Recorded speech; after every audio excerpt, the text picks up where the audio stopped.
Is going on, Clippers fans? Welcome to season 2,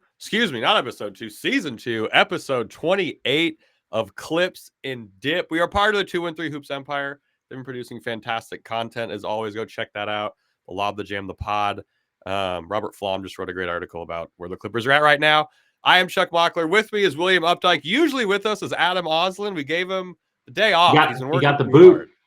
hard. Okay. I wasn't aware of the boot. But we thought we gave him the day off. Apparently, he might have the boot, but I am. We're not. just kidding, Adam. Enjoy the day. Enjoy your day. We hope you're having a great day, Adam. But yeah, we're talking today the Clippers 5-7 stretch. How we're feeling after some good progress, some steps backwards, a couple steps forwards. There's a James Harden interview that some people are upset about. We got a bunch of fantastic Clippers fan questions to answer, and then we're previewing the unwinnable battle that the Clippers face against the Nuggets. We're going to talk about how they can maybe get a win against Denver. We've seen them Get play over every this jersey. slump. Let's Get over this mile-high slump. Will, how are you doing? How are you feeling about the Clippers right now? How's your weekend? I was in Las Vegas. Oh yeah, fine. Yeah. Your weekend was certainly more eventful than mine. I'm feeling all right about the Clippers. I think it was expected that we would drop one to the Warriors. I just didn't know which one. Mm-hmm. And the way they won, it is good anytime you're seeing this team execute down to the wire, right? Yeah. I think that those games are saying more to me now than the blowout victories certainly earlier in the season, or even the one against Dallas. I want them to be getting these sort of reps in clutch minutes, in times where it is important, to be able to come together. And there's more pressure. I just feel like it prepares you a lot better, even if they're not always the prettiest of wins. That's a really optimistic way to look at it, because I don't want to be in clutch time at all, ever. Just because usually means things are going right. But I like that positive look on it. I also, when you were saying that, made me realize we've gotten an borderline unprecedented stretch of consistent games from PG and Kawhi. So we might as well get this practice in when they're all healthy and they're available, because I don't think they're going to play all 82 games. I hope they do, kind of. Actually, maybe not. But we need it when they're healthy. 82 seems heavy, man. Yeah, I don't want that to happen. Yeah, take some time. But the Clippers, a rough 5-7 stretch. They go 3-2 over it. We find ourselves at 9-10, holding down that coveted 9th seed. Horrible loss to shorthanded Denver. Great win versus the Mavs. Maybe stole a win. Maybe executed well down the stretch versus the Warriors. Maybe a little of both. 3-2 over this 5-7 is not that it's kind of disappointing. You thought they were going to go 4-1? I think so. I think the Nuggets game you look back on and you say we left one here. Yeah. I don't know how you can pretend, that's fair. If they were healthy, I think 3-2 would be good, but we left one on the table, but that's not crazy. It's a tough stretch. Yeah. Crazy stat I saw today. The only team in the league that's top 8 in point differential, but under 500 in the league, which is crazy. Yeah. But I do got to say, I mean, those are kind of freak blowouts. Like, I don't know how much there's stock, a couple. Like, I don't know how much stock to put in that. There's a couple big ones. There's 2 wins by over 20, 40, and 25, and then 1 win by 19. But the margin of defeat is what I was looking at today. 7.8 points. Yeah, that's not good. That feels worse. That feels worse. I don't know. I guess it was somehow, maybe it's because I thought we were getting blown out. Not blown out, but like just really destroyed during that losing streak. 7 losses by single digits. Are the Clippers better than the record right now? Did that 5-7 make you feel better or worse about this team than when it started?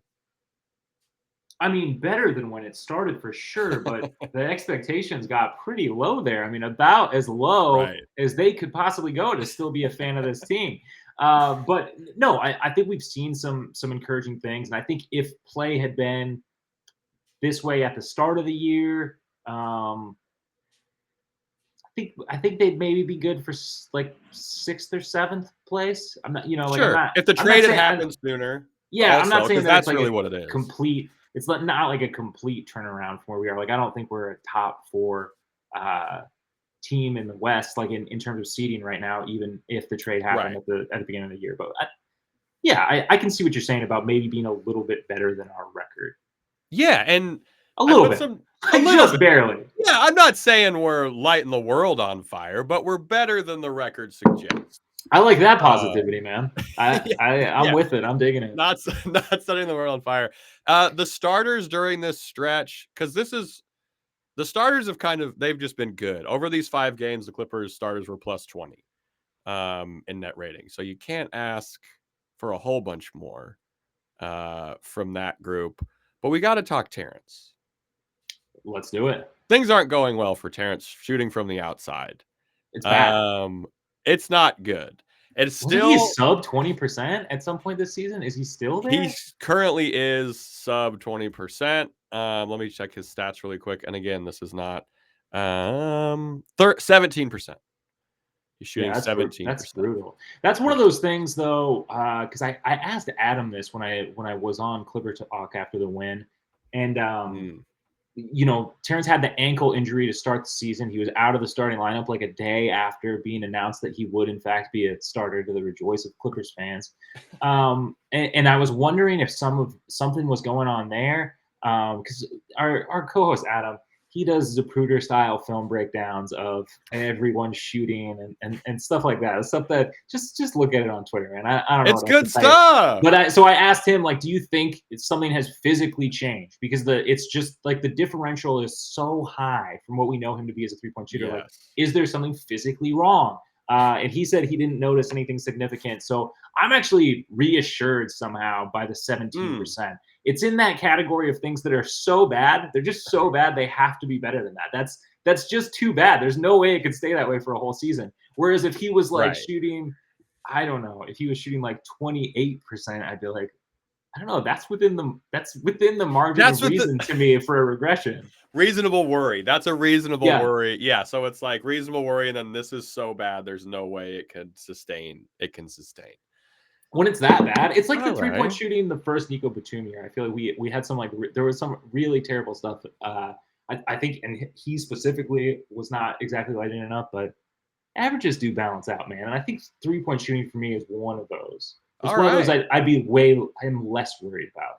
Okay. Yes. That's the thing. If his cutting and his defense was bad, I'd be like, okay, well, something is maybe physically wrong. This is not good for Terrence. But yeah, it's the shooting. Again, 17%. It's not good. And while his offense has been bad, the starting 5 with Terrence is still better Give than me the numbers. the starting 5 with Russell Westbrook. It's not a knock on Russell Westbrook, but him and the starters were minus 22.6. So a pretty big swing for that. So fitting your anti-Russ agenda. No, god damn man, Adam's gonna clip that when he comes back from his 2 days off, and have my mentions on fire. Is his spot safe during this slump? We saw Norm with the starters in the second half Mm-hmm. of the I Warriors liked game, it. which is something we've talked about before. Yeah, I like the adjustment. I love the adjustment, and the spacing is nice when because teams aren't respecting Terrence from deep right now, again, because he's shooting 17%. But Yeah. Norm is shooting quite the opposite. He might be shooting 71% from 3. It's not, but it's close. But I don't think I think so. For it's going to me, start like, I think if anything, Terrence won't get benched. I think it'll be the Gortat start or something like that. He'll still get the same amount of minutes, but jostled. where I'm at with Norm starting, I think it's a bit too much. It's like, you got the shake, great, ice cream on, or the whipped cream on top, great, chocolate syrup, sure, okay, but then there's a whole ass Oreo stuffed in the top of it. It's like that's too much stuff, and This that's how I feel about Norm in the starting lineup. Is like, we've just kind of figured out the balance of how these guys can play offensively together, right? Like, we're still trying to figure out how this is going to work, who's right. initiating what, who's off ball. I think adding Norman or a too many cooks, whatever you want to call it. It is a too much situation. Be it a Sunday, be it too many people making the Sunday. Yeah. Did that happen to you recently? No, but I was just thinking about it. Yeah, so Terrence Too much. Too much. And then sometimes it's a chocolate pirouette for a straw. You're like, what? This is too much. Just give me a shake in a paper cup, for God's sakes. I don't know where you're getting these desserts. You're not at the malt shop?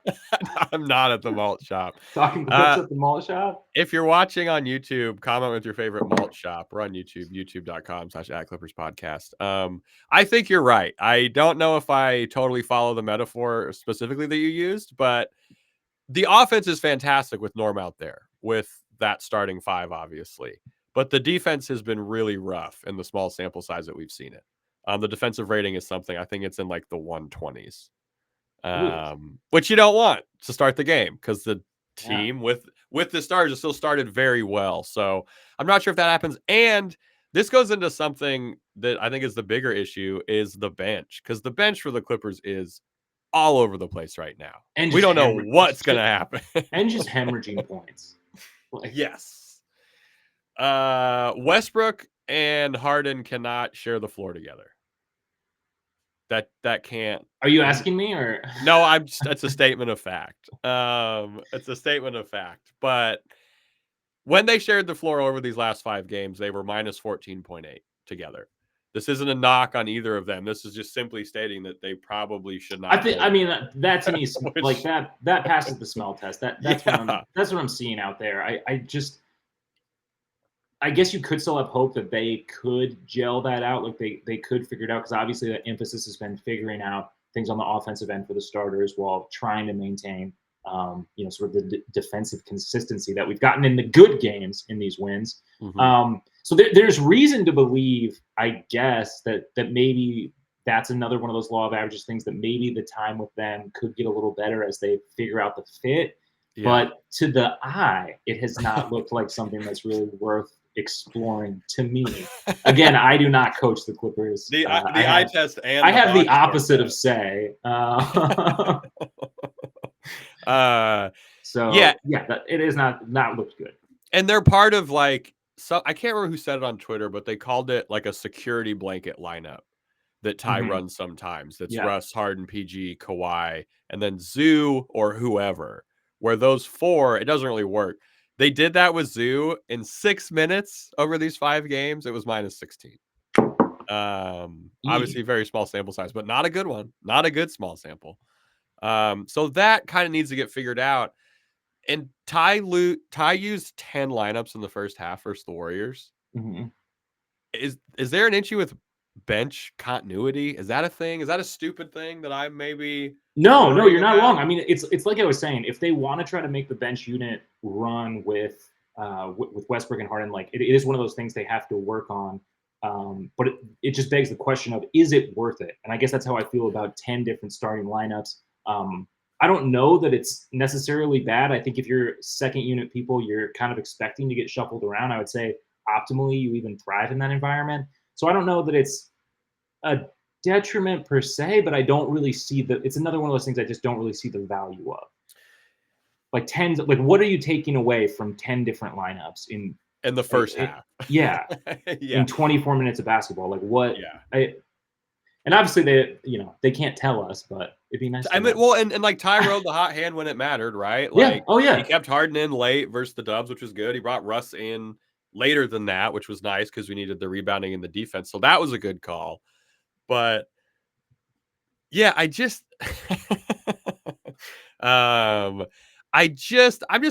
we're gonna talk about it in the next segment a little bit, but people have asked about Bones and stuff like that.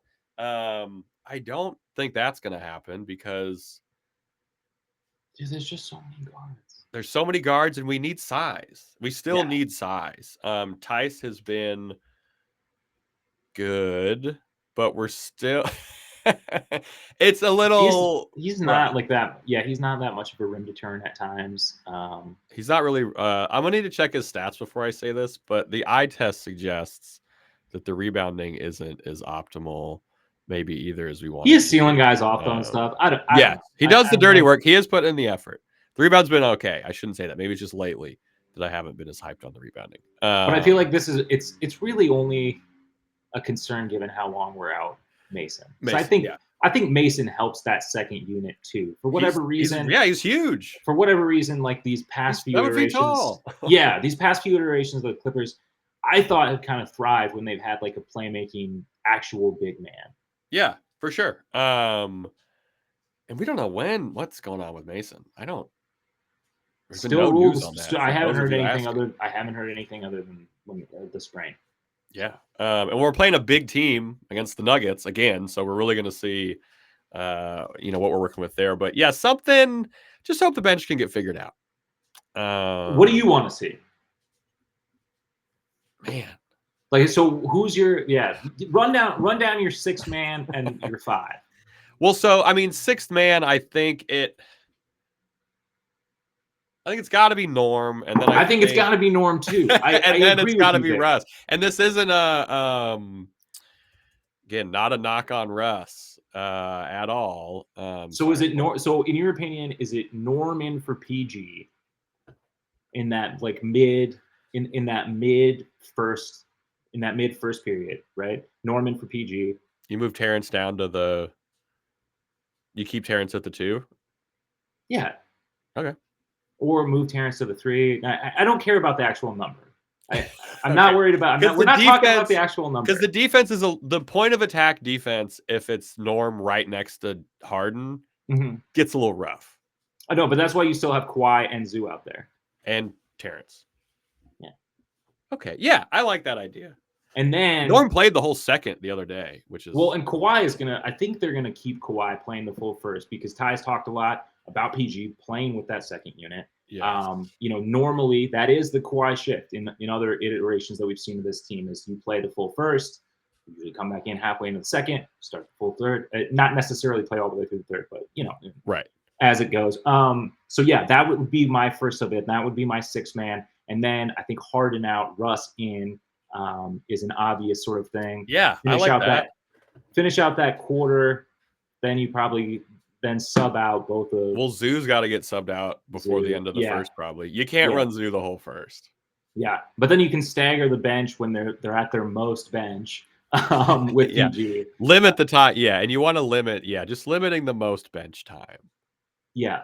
Most bench time. It's weird that we're talking about depth being an issue with this Clippers team, right? Because I would say long we could run that back for the last 4 years, man. Dude, it was just like I thought this team was the deepest, and we gave up a lot. We had to let assets walk to make things work, but here we are. It's just weird how how we're back in this same position. Well, and it makes it. It makes it hard because it still feels like we're kind of going game to game. Yeah.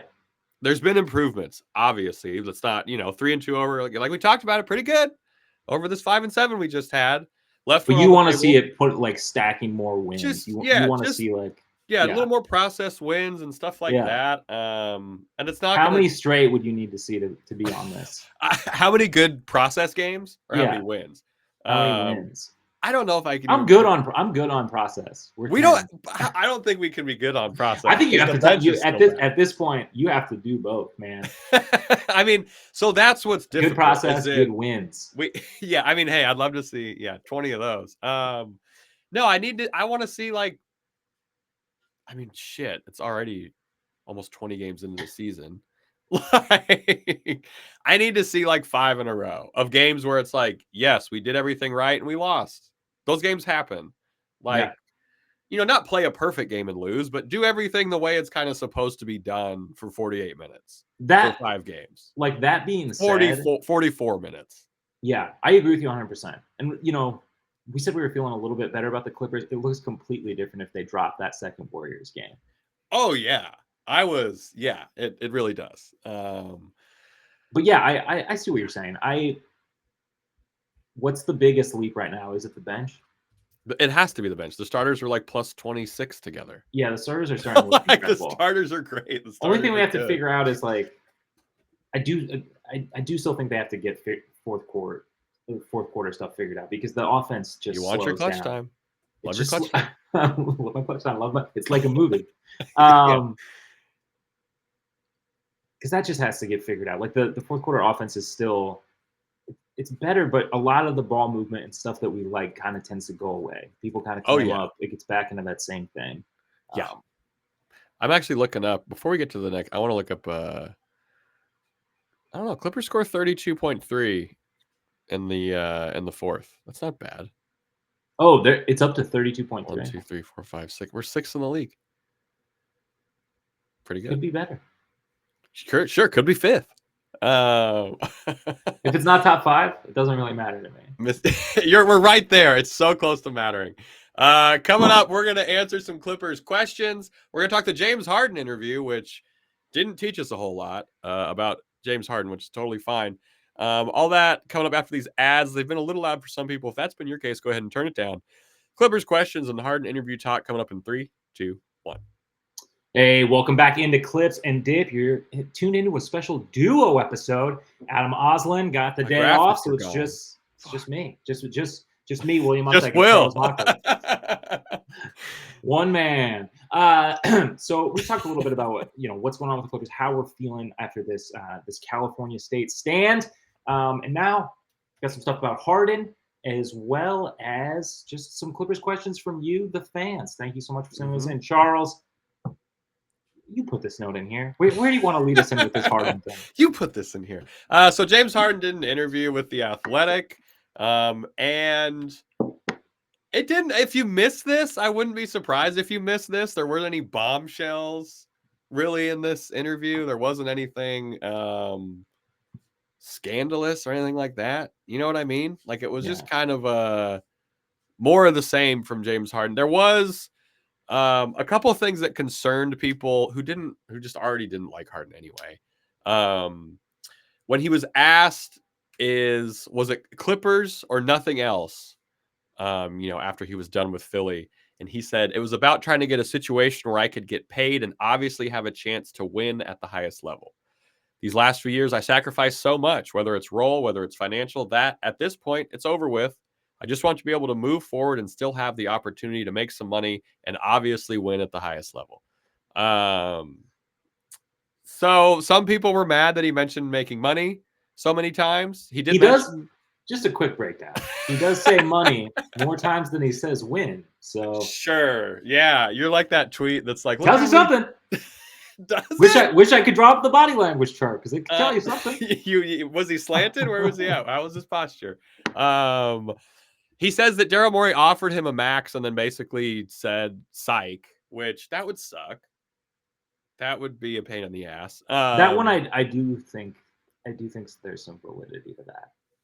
You are on James Harden's side on that.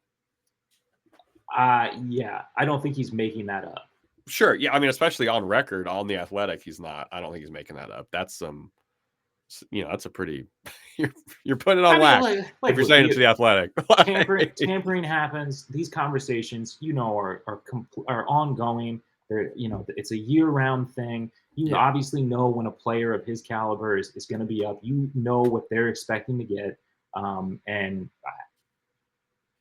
maybe there was an understanding. I don't know. Maybe there was a misunderstanding. But after he turned down the initial payday when he could have re-signed, what was that, 2 seasons ago? When he took when they first brought in PJ Tucker and he took the pay cut. So yeah, that would have been 2. I think that would have been 2 seasons ago. I don't know. No way to find out. 1 or 2. I mean, I'm not going to Google it. Sorry, guys. But I don't know. You would think that you're only making a move like that because you're going to be taken care of.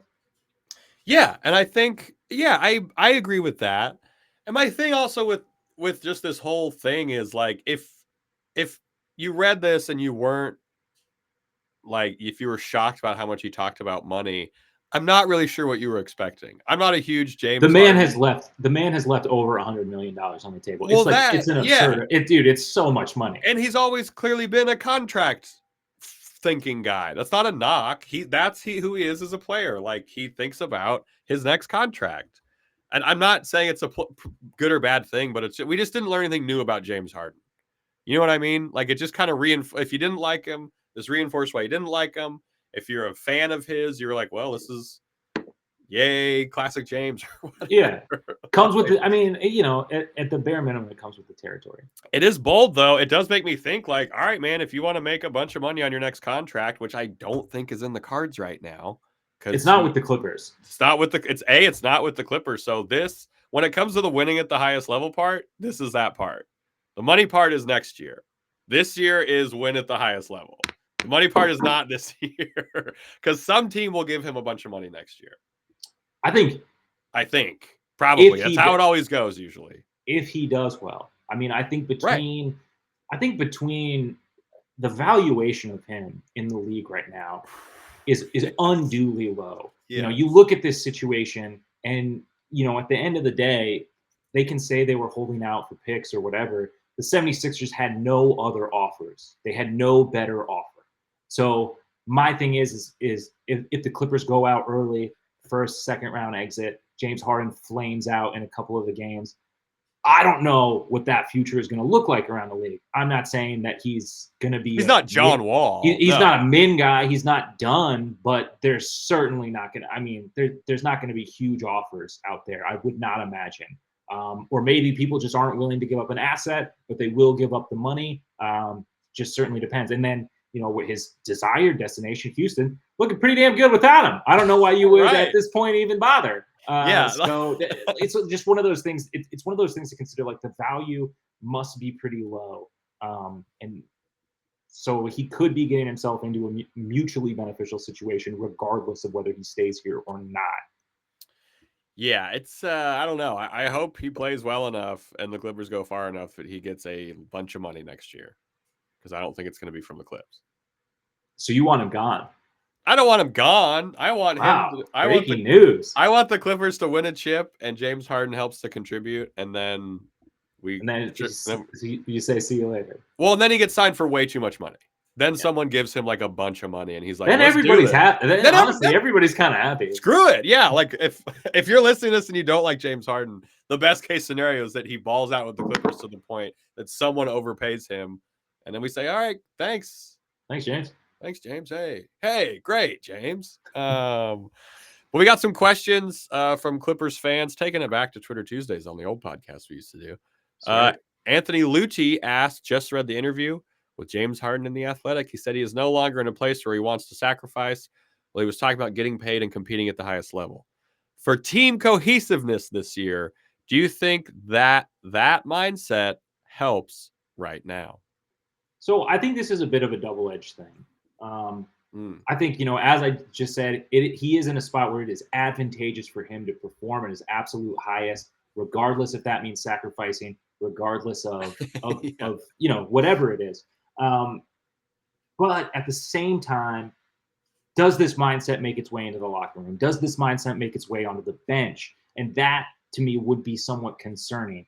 I say remains to be seen. I do feel like he's made sacrifices, whether he's calling them sacrifices or not. I do think we've seen that, and we've seen him it even be bad for him at times where he's being too deferential. Right? We need him to be more aggressive. We need him to be this "I am the system. I'm not going to sacrifice. I want my money" player, because that is advantageous for both of us. It doesn't do anything for me negative. Like it's just to me this is James, like this is James being James, and this is James Harden. This is part of what you accept, when your team gives up a first round pick to them, and that is what it is. Yeah, he's not the way the league is now. Also, every guy understands this mindset. I think 100% of wanting to get paid as much money as possible. You're talking. It's just this one I can never fault a player for. You're talking about generational wealth. Like you're building. Sure, he's maybe already there. Yeah, but in a span of one decade if you're lucky. Yeah, And I just don't think that it has, and I don't think it has anything to do with cohesiveness. He's not like telling players to get shipped out to help his chances of, you know what I mean? Like he's not. I think we're fine. Yeah, and him fine. being We're not like great. Yeah, we're fine. And like I said, him being negative doesn't help a payday. Right, exactly. See, it's all working together. Russ's legacy depends on this year, kind of. James Harden really needs to get a payday. PG, there's a lot. There's a lot. Next question we have from Agent Alvin. He said, "Is the starting lineup the best lineup on the team? If so, how come we never close games with it ever?" Great question. This is actually a really good question. So I think part of this has been Terrence's up and downs. And then I think no matter what, you can almost just forget about Ivica Zubac being in a closing lineup. Has he done it more than like once this year? even through this stretch of play, which I know the Clippers went 3-2, it wasn't ideal. Zoo was having some of his best games, and he was not in the closing lineup. And I'm not going to fault that for every single one of those times, but I do not see him as being a part of this closing lineup. You disagree? Yeah. No, I think that's the simplest. That's the simplest answer. I think you're right. Like Zoo is not It's going to been be how many closing. years? I mean, like, Yeah. dude, it's just I'm sorry, it's not happening. I don't make these calls. Yeah. I mean, in Zoo in his last 5 games, he's been insane. He had 12 and 7 on 100% shooting. And he closed one of I those guess games. Am I wrong? he had 3 blocks in 2 of these games.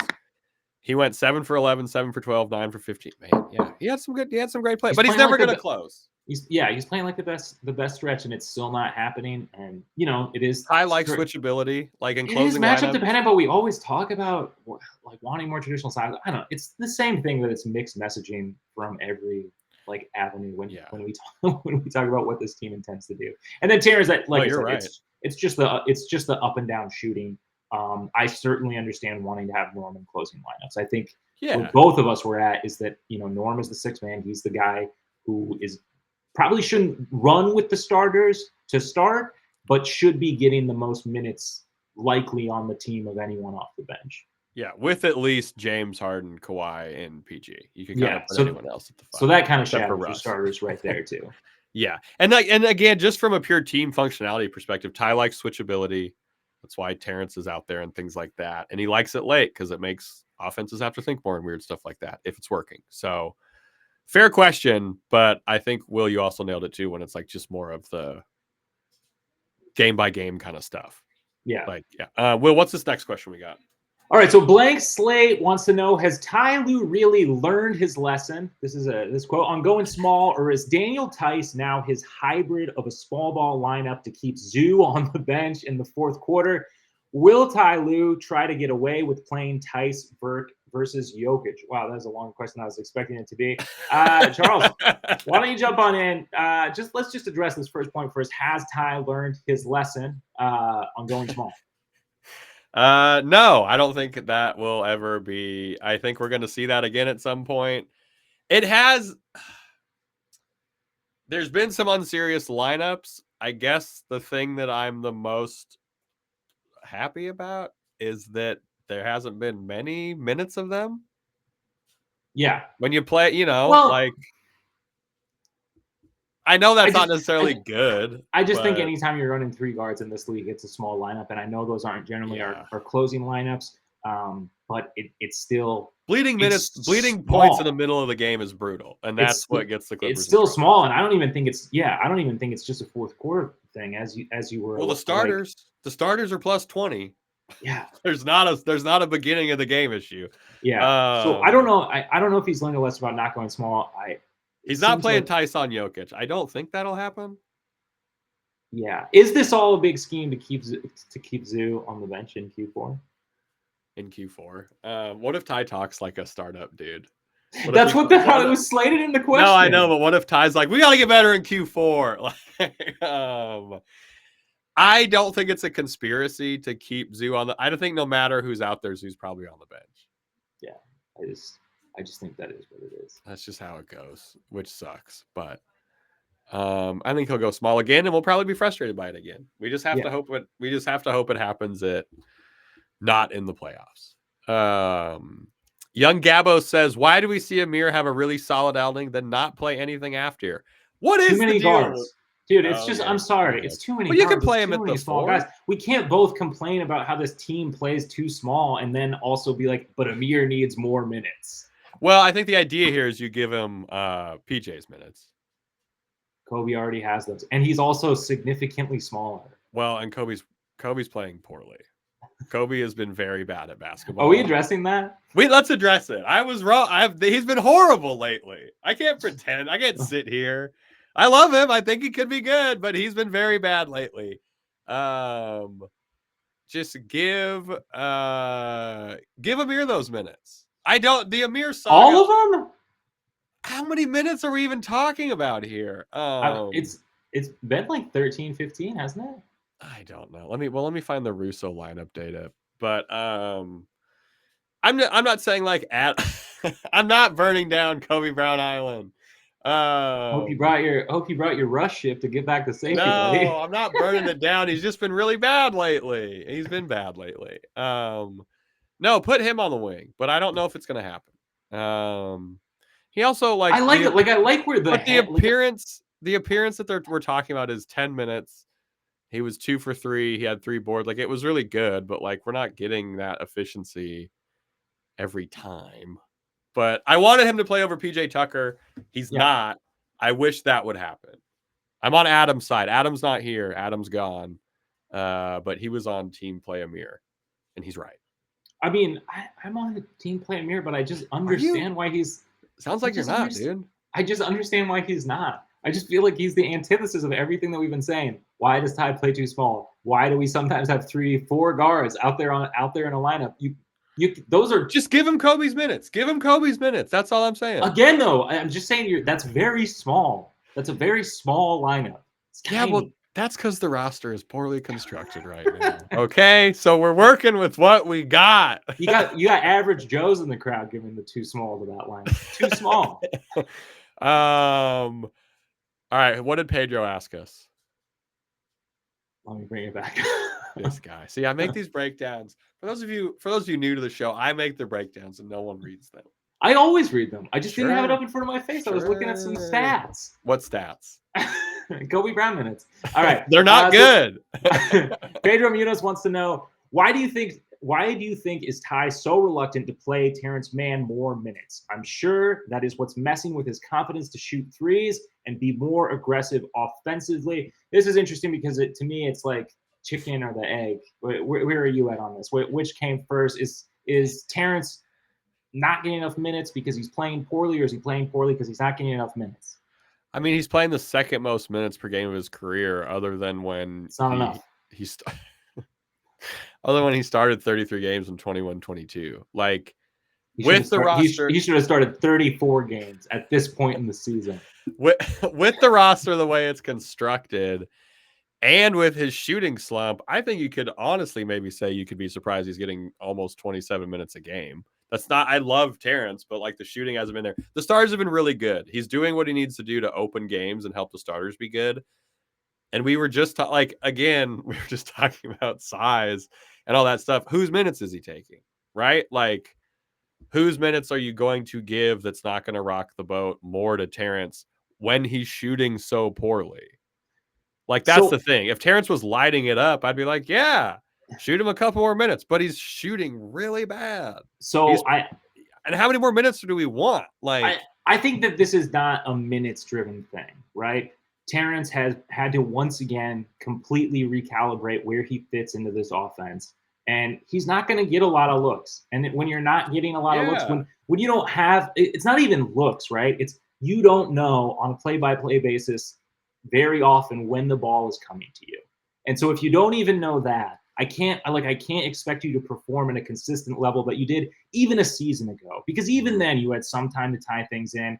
Pre-trade deadline, you had an idea of what this team was going to be, what the offense was going to look like. And this year you had the benefit of actually having a camp with your stars healthy, but you still went ahead and made a huge change. So I don't know that, like, it's not just a minutes thing for me with Terrence. I do think it's an opportunities thing.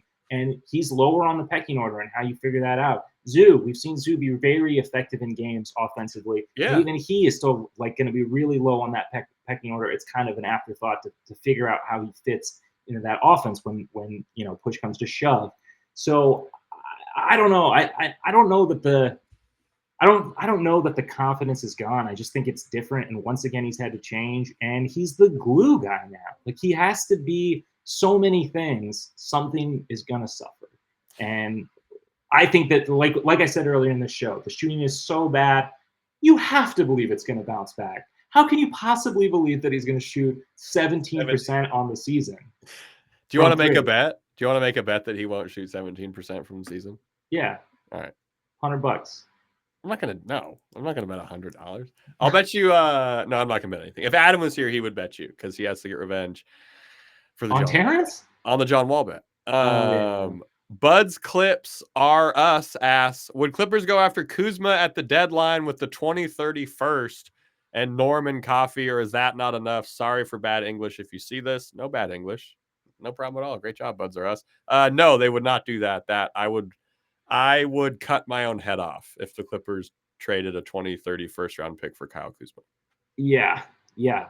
This is a great question. We appreciate the question. I think that Kuzma, I just don't think he fits. He just doesn't fit the He's mold not a of what we're smart looking basketball player. Ty Lue and Kawhi Leonard would throw him off the roof of the building. Kyle Kuzma is not. He's a good basketball player. I'm not Yeah. saying that, but like I just don't.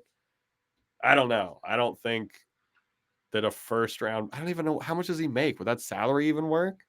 Well, like, and in this situation, are we still keeping James? Because that's another guy. Like, what value does he really provide without the ball in his hands? He has taken steps. He's working defensively, but it's still. It's just not, to me. It's just not that clean of a fit. You know, obviously he can be somewhat of a threat off ball. He's just another one of those guys that I think if you're evaluating the fit objectively, like let's say we keep Harden next year, He would you makes want this? $25 million a year this year. Yeah. So would you want to give up Norm in order and coffee and then essentially because it's $25 million. We gotta like yeah, Norman that's true. Coffey's what, like 17? Yeah, I think Like, you're pretty short there. yeah, like I don't think it's possible. And the upgrade is essentially what you're saying is we'd have the same starting lineup except put Kyle Kuzma in the Terrence Mann spot. And for what we're giving up, that to me does not seem like a significant upgrade. Norm's at 18. Yeah. And then we'd still need to find 7.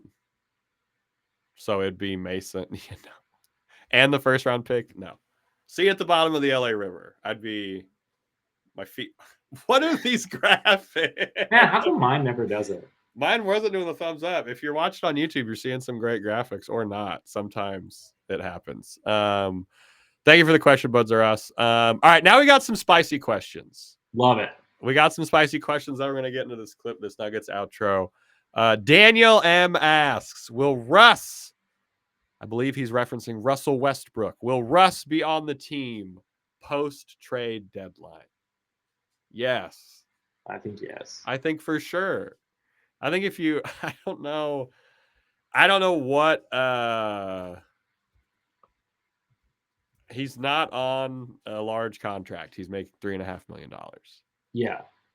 Yeah, you can't really give up a min for a min. He would have to be attached to a bigger deal. I don't know how teams value him. I mean, I think at the level that he's getting, $3.5 million, you're valuing. That's a very nice. If you're getting Russell Westbrook on your team for $3.5 million, it's solid. It's good. But I just don't know. He's not like. I don't think they're not trading Russ. I don't even think, and I think I've said how I feel about how some of the decision making and how he's used on this team. I don't think they should trade Russ. Yeah, for all the campaigning publicly that Paul George and Ty Lue did the day after the deadline, the same day that Lawrence Frank gave his reasons for what they did at the deadline, the way they publicly campaigned for Russell Westbrook, if you traded him off, if they do what they did last trade deadline, remember when Lawrence Frank was like, all these guards are gone now. You cannot use all these guards. If they do that with Russell Westbrook, then I think the Clippers actually have locker room. Then I think it's like, oh shit. Oh, I mean, there's no way. There's no way things could go poorly. There's no way they deal him. I don't think unless he says he wants to be moved. Yeah, because I don't think you get it past the stars. And I think that's a hard sell for Ty Lue as well. Yeah. So I think he's definitely on this team post trade deadline. And if he's not, man, that will be a lot. Things will be very interesting. All right, Will, what's this next one we got? Because this one, for some reason, reminds me of something you would ask. In what way? I don't know. Read the question. Right. We'll let the listeners decide. Husker Drew says, I know there have been positive signs as of late, but when do they kick the tires on the 2-1-3 era and blow it up like Brooklyn did the KD Kyrie era? There has to be some reason they're keeping Brandon Boston Jr. and Bones Highland, etc., even though they're not in the rotation, preparing for the rebuild. Look, I think I think that we're already probably 1 year past too far on the blow up 2-1-3 thing, at least with a maximal return. We are getting fully healthy season. What? You Look want me to at the look at the contract? contracts. No one's under contract. Yeah, I Like, know. what are we like? No, that's what I That's mean what for I'm this saying. Last question. season would have Yeah, been, but like that's what I'm saying. Like last season would have been optimal. I just don't know what the totally. value. I just don't know what the value was in the market. I don't think that it was positive. Absolutely. That's what I mean. Like this question, it's like not now. I just think it. Yeah, I think it might be too late. And I think Yeah, you can. three dudes who are You can. all up for You a could do contract extension. you could do the worst kind of rebuild, which would be let a bunch of people walk for nothing. Maybe you can get like maybe if you're letting There we go. There's the firework. if you're letting the three of Westbrook, Harden, and PG go, like maybe you can work out a sign and trade with one of them. I'm hoping that you're still keeping Kawhi in the It's scenario, just but not gonna happen. They're not blowing it up. There's no way. they There's just no can't. way. Well, They and you cannot. They look at the simply cannot. Nets. You look at the Nets too, and I mean they had the benefit of both those guys or I mean at least KD under contract. Right. Like that. That's what I mean. It's impossible. I mean, I don't know. It'd be a nightmare if that happened. For as frustrating as things are right now, would you, if you're a fan listening to this, would you honestly rather go through a rebuild? With the way that this team, and I'm not saying this would be the full thing, what about this team's drafting would give you confidence that they would put together a winner with draft capital? I mean, And I don't, I'm just, my thing it's too just is like something. let's say we decided to go nuclear. We're not going to wait until these contracts are up on the books and rely on a sign and trade. We're going to trade everybody. We're going to do fire market sale at the trade deadline this year. So wild. Who is bidding on these guys? Right. And I don't mean that as a negative against any of them. If anybody is bidding on them, it is a team that thinks they are a contender. So very likely, let's say they are. Even if you get a shit ton of picks, these are middling picks. Unless you want to do a deal with the Thunder, man, they can basically do whatever they want right now.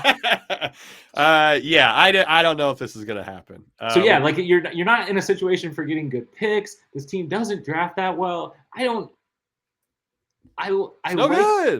like things about the idea of a rebuild. We're 1 year too late, and I don't think at this point it's really an available option. No, and I don't think Ballmer would do it either. Coming up, thank you for the questions. They were sent in to @ClippersPod over on Twitter. You can send them there. You can send them to @ClippersPodcast on YouTube. Coming up, we're talking Clippers versus Nuggets very briefly. We got ads coming up. They've been loud for some people. If that's your case, go ahead and turn it down. We got ads coming up in 3, 2, 1. All right, we are back, and we are talking the impossible problem. Excuse me, my phone is going off.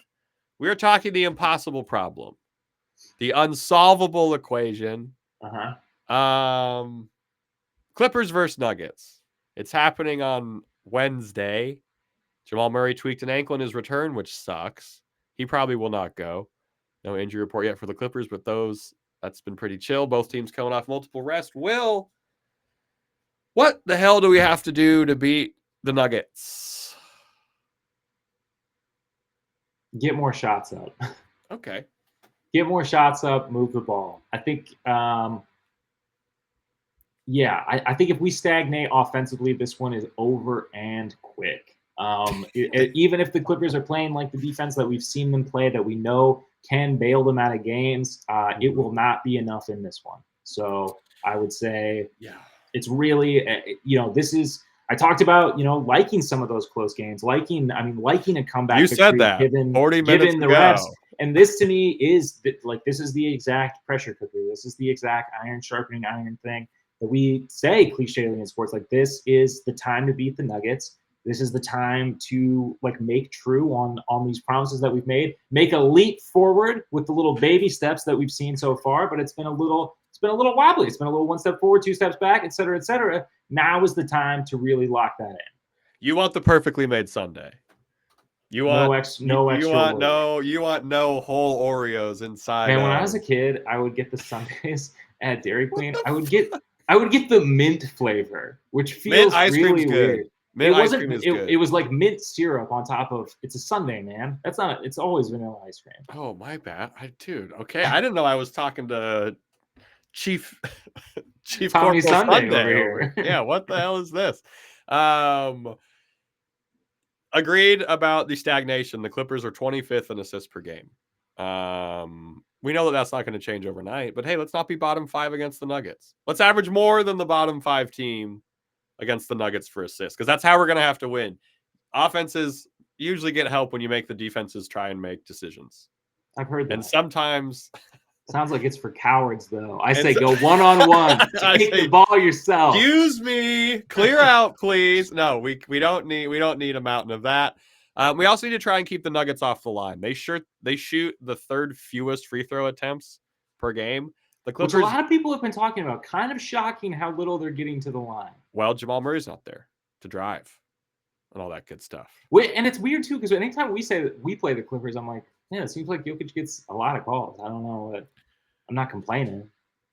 I complain. I'm complaining about against this team. I'm not saying it's like shenanigans on the league, but well, of course, look, you're not going to call something as serious as shenanigans on the NBA without due evidence. Yeah, I mean, but the Clippers are giving up 3.5 more free throw attempts per game to their opponents than the Nuggets usually get themselves. So we're already kind of behind the 8 ball with that. So we hope that gets figured out. And we saw this in the Warriors game. Paul George and Kawhi need to be good from the jump. Paul George was rough in that first half against the Warriors. He totally redeemed himself. Yeah, I was going to say, I feel like it doesn't matter. I said first half. First half. But against this Nuggets team, a poor first, like, it's not like the Warriors were fully healthy. Against this Nuggets team, if we fall asleep defensively, good luck. We've seen it. If we're on defensively and Paul George shows up with the defensive intensity that we saw in the second half of that Warriors game, we don't have to have all 3 of the big 3 score 20 plus. Like, we can afford one of them to be, have a terrible game, and I still think that we can. I still think that we can get through it if the defense is at that level, maybe. Yeah, I'm hoping. But you still have to. But the other 2 guys still have to go off, like 20. 2 people have to go off. Yeah, 2 people have to score at least 25 points. You have to put up points in this one. There's just no way you're slowing them down enough. No, it's not, and it's just not going to happen. What are we hoping Jokic is held to? He's averaging a pedestrian 29, 13, and 10. God. If we keep it within 2 points, if he's up at 31, 15, and 12, I guess I'm fine. 31, 15, and 12? He's playing incredible basketball. Recording a win in that game? Maybe. He's going to get his. This isn't a not, like, Zoo did play some solid defense the last time that he played against him. He got all his points off free throws. What did he go, like 13 for 13 or something crazy? Yeah. That was crazy. That's an anomaly as well. I want him to be below average, but he might get his. Yeah. I don't like it. I mean, I want to see him put up. I think 12, you kind of have to let him. 3. I think you kind of have to let him go. You think so? What do you mean let him go? Just let him go off offensively. Just guard everybody else? Points wise. Because he can't go off if he's distributing. If he's distributing, I'm worried. Because that means that's why I'm surprised you said more than his season average for assists. And yeah, I guess assists. That's like, you have to gotta limit. be lower. You have to limit one of the things. I mean, I'd rather him have single-digit assists and he can put up 40 points. I mean, he's going to be getting absolutely roasted on the other end if he's doing that much offensively. Yeah, that's true. Yeah, hold him to 9 assists, 10 assists, I guess, because he's just under 10. 9. And then we get the win, and it's that easy. If we put up points and the offense doesn't stagnate, like I said, you still got to score. You could, I mean, this team could have their best defensive outing all season, and it wouldn't be enough if the offense is as bad as we've seen it. If we see a 5-minute scoring drought, this is a big Ty Lue game for that, and because the starters have been good, so this is a really big test for Ty Lue's bench now, because the Nuggets are going to be obviously they're going to be missing Jamal Murray most likely. They're going to be as healthy as they have been, much healthier than the last time we played, and that wasn't a lineup issue; it was an effort issue. But this game, the lineups are going to be highly, and they should be highly scrutinized after all the days off and whatnot that the Clippers have had. And I would be shocked if they show up lethargic or stagnant. Oh, yeah. I am going to be livid. I don't know if I would. Livid. Well, how about this? I don't know if I would be shocked, but I'm not saying I'm going to be shocked. Yeah, I would be. But I'm going to be furious. Furious. Yeah, no. If they come out slow, hey, let's hope for a big second half. Player of the game picks. The most important part of the show. Who are you picking for player of the game? PJ Tucker. Don't do this to me. Okay, wait. I have to do so. I have to mention one thing. There's a PJ Tucker quote going around from that Harden article that says something like, "There's not enough basketballs in the world for that team," in reference to the Clippers. Not a big deal. This isn't a quote. It's not like a dig at the Clippers. Some people are taking this as like a dig at the Clippers. It is. It's not that. It's not a big deal. It's not untrue right now. There's a lack of a cohesive plan. We got some ball dominant guys. Yeah. We just do. Also, a aggregate account put out a tweet that was like, he hasn't scored in so many games or whatever, but included 2 DNPs. Don't include DNPs in that. You missed the boat on this. That's just a mean tweet. Yeah. Just a mean tweet. So you're picking PJ Tucker, though? No, my player of the game. I'm gonna go Terrence. And I think that it's just, I think that it's time. I think we see a plus 40% 3-point shooting performance. Still maybe not cracking double digits point-wise, but he doesn't need to. He knocks down, say, 2 out of 3 threes and does everything else that we know Terrence to do. I think that could end up being big enough to help the Clippers over the hump in what will be, if won, a hard-fought game. So you're thinking like a 7-8-4 stat line from Terrence. 4 seems really high. If he could get to 7-8, if he got 7-8 and 2, I would be very pleased. 7-8 and 2 and like plus 9. Yeah. In a 6-point win. Yeah, I like that idea. I'm going Norm, man. I think Norm's going to start the second half again, and I think he's going to light it up. Love it. I think we're going to need him to light it up. But I think he's going to do it, and I think we're gonna get the dub. It's time, right? It's time. It's time to beat the Nuggets. Something has to change. Come on. Like the greatest movie of all time, something's got to give. Yeah. Debatable. We'll talk. Well, if Adam's not here, second greatest movie. Can't hardly wait. Wait, so can't hardly wait to beat the Nuggets. Man, I'm bummed Adam's not here for this part. All right. We already addressed Kobe Brown. We're going to be back on Thursday with a tripod and potentially a guest. I haven't told you guys about that yet, but Rod Benson is coming on Thursday. Nice. Fantastic. Played for Cal. Played overseas. Knows high-level ball. Also has a book coming out. We're doing a double dip. Called high-level ball. It's called high-level ball. And then in parentheses, the Z. No, it's not called that. And then we're doing a double dip, I think. Adam's not here to say that we can or cannot. But neither confirm nor deny. Yeah. Neither confirm nor deny. However, I've just been handed a piece of paper with some horrifying information that confirms it. So we will be there. Adam's also not here to say anything positive about the Clippers heading out. Will, can you take this before we get out of here and tell people where they can find us? Or yeah. Look, the Clippers are gonna end this streak of constantly being owned by the Nuggets. Just this time, they're not gonna get their pants pulled down. We're gonna see 2 out of the 3 of 2-1-3 plus Harden look very good. Look, there's a lot to like. There's a lot to like, and it's only just begun. Speaking of which, if you've only just began your journey of listening to this podcast, you can do that over on Apple Podcasts, on Spotify, on Google Podcasts, on Stitcher, on Deezer, anywhere you get your podcasts. And if you're not already, you should be watching this show over on YouTube. That's youtube.com/Clippers Podcast. And also, we are available on the one social media site where we do anything. You know what it is, but it's @Clippers Pod. It is. Thank you so much. We will talk to you all on Thursday. Double dip on Wednesday. And as always, let's go Clips.